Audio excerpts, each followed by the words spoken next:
We're continuing on Shulchan Aruch Orach Chaim, Hilchot Shabbat, Siman Resh, Ayin Hey, and we're up to Seif Yud. In your regular prints of Mishna Berura is on Daf Nun Hey, Amud Aleph. Writes the Shulchan Aruch, Ra'ah-yə yachol lirot le'or haner.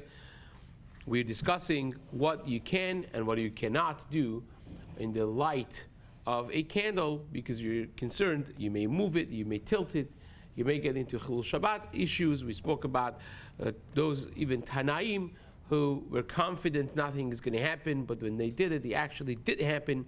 So this is something that you have to be mindful at the same time. We do have the exceptions, that those people who have a certain reverence of the situation upon them, or those who never tilt any candles, may be exempt from this,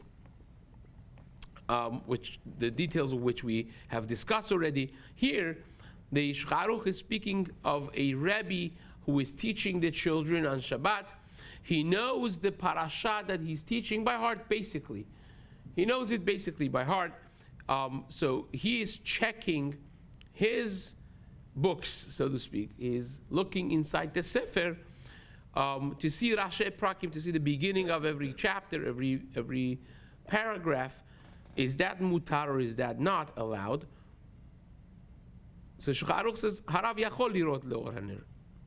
Mehechal yikru hatinokot. He could check in the Sefer where the children should be reading from. We mentioned already that the tinokot themselves could read because the reverence and the awe of their teacher, as it's supposed to be, is on them, and therefore they're not going to make a mistake in front of the Rebbe. But the Rebbe himself is a problem also. So says the Shulchan Aruch, he could check it, u'lesader rashi parashiot, to set up in his mind which paragraph they should be reading, bepiv u'besefer, ve'koreh kol sha'ar parasha al peh, and the rest of it, he looks at the beginning of the paragraph and then he finishes it up Baal Peh. He knows the parasha Baal Peh. V'rashi parashiot lav davka, and it's not necessarily just the beginning of every paragraph of every parasha. Ela kol sheyodea parasha al peh, so long as he knows, basically he knows the parasha by heart. U'biksat tzarich lirot basefer, and some places he needs to check, double check.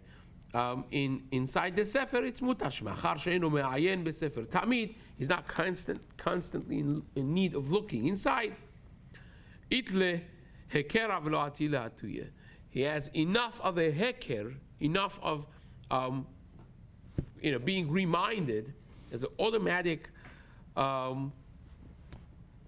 reminder, because he's not reading inside. So when he comes to check, he's careful. He doesn't delve into being focused on reading from the book too much to forget.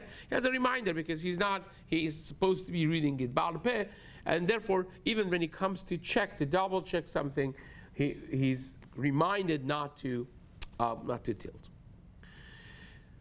Says the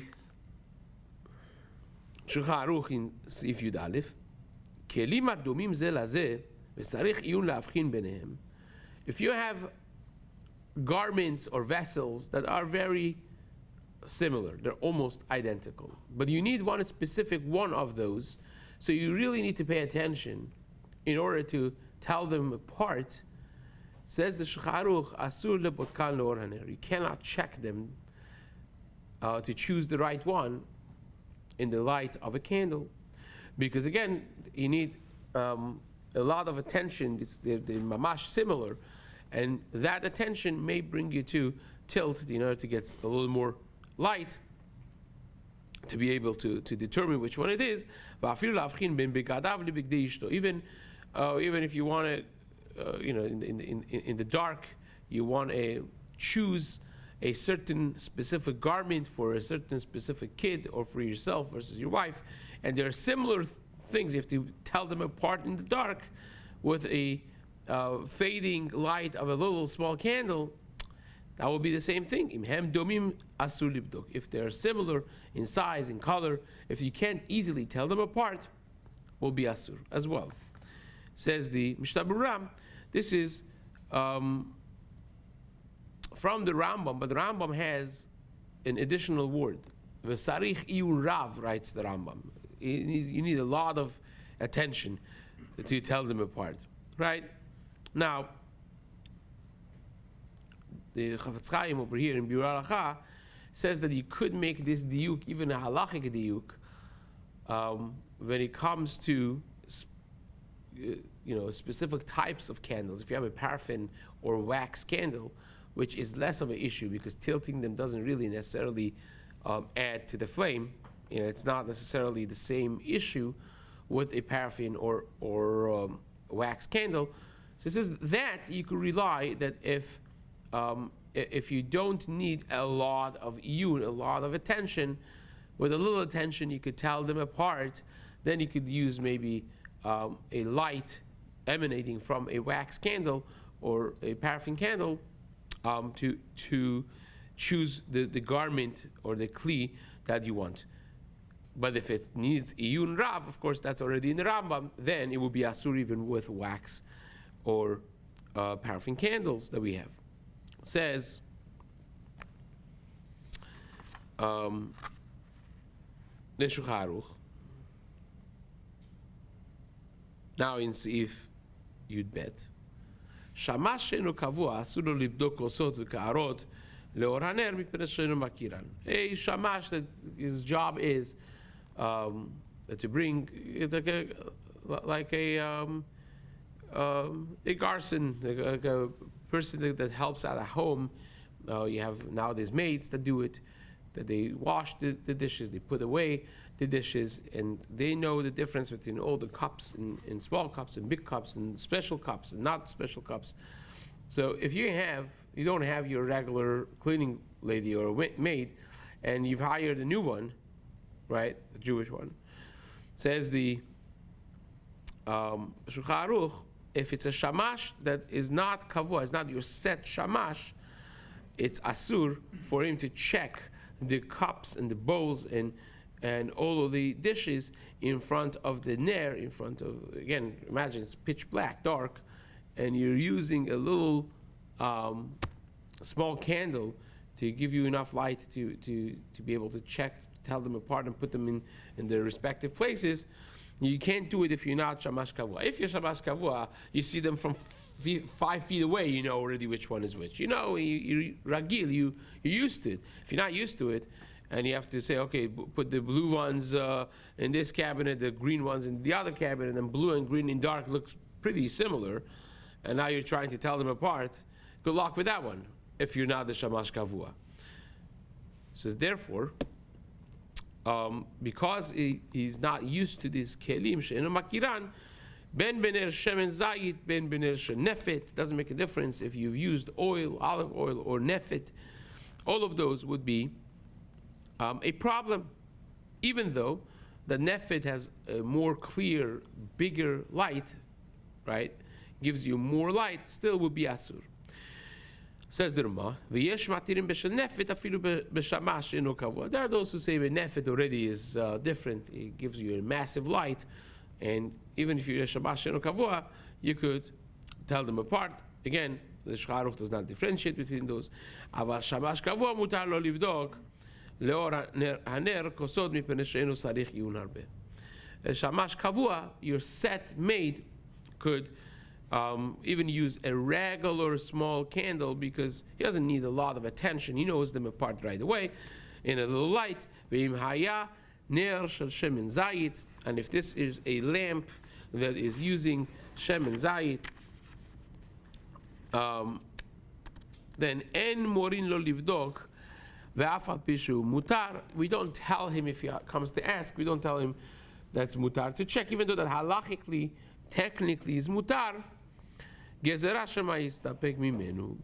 we are concerned maybe he's going to end up using some of the oil.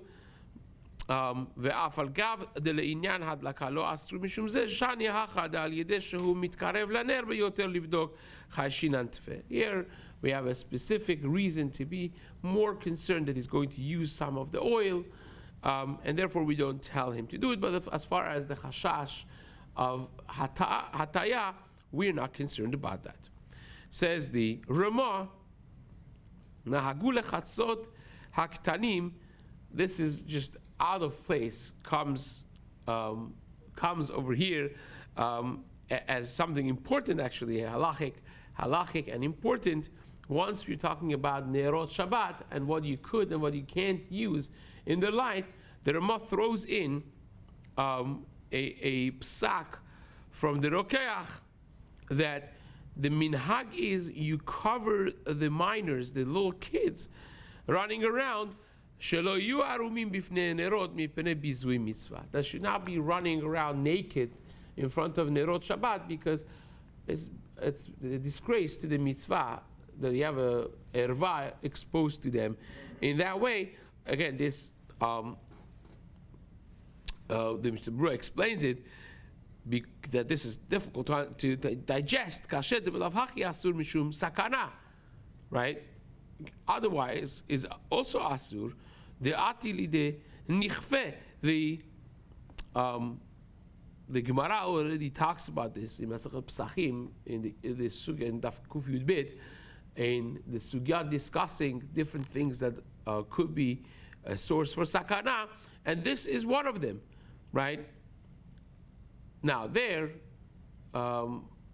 maybe talking about a person that is not a katan, and therefore Mishna Berura says maybe you could differentiate between a gadol and a katan, but nevertheless, it's certainly an additional issue not to have bizui mitzvah. Now, this is not just in front of Nerot Shabbat. Any ner mitzvah, by Hanukkah candles, maybe even more prevalent, because Shabbat, sometimes the times of Shabbat are different, and so on, and the candles, how much they lit. Hanukkah is every night of the week for that 1 week, 8 days, and oftentimes people have it until late at night. They want to be machmir for ad shetichle regel min hashuk.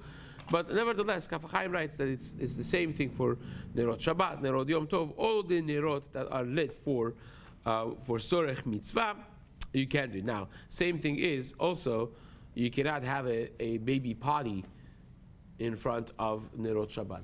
So even, let's imagine, same would be a question for Sfarim, for those who have their library in the dining room and so on. But even without all of that, can you put like a training baby potty and Nerot Shabbat or Chanukah are there, and the baby is going to use the bathroom, so to speak, being trained, potty trained? That would be the same thing, that he can't do that in front of candles. Now,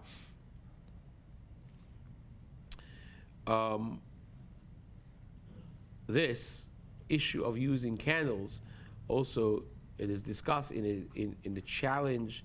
Rabbi actually brings this in Chazon Obadia in the first Chelek of Shabbat.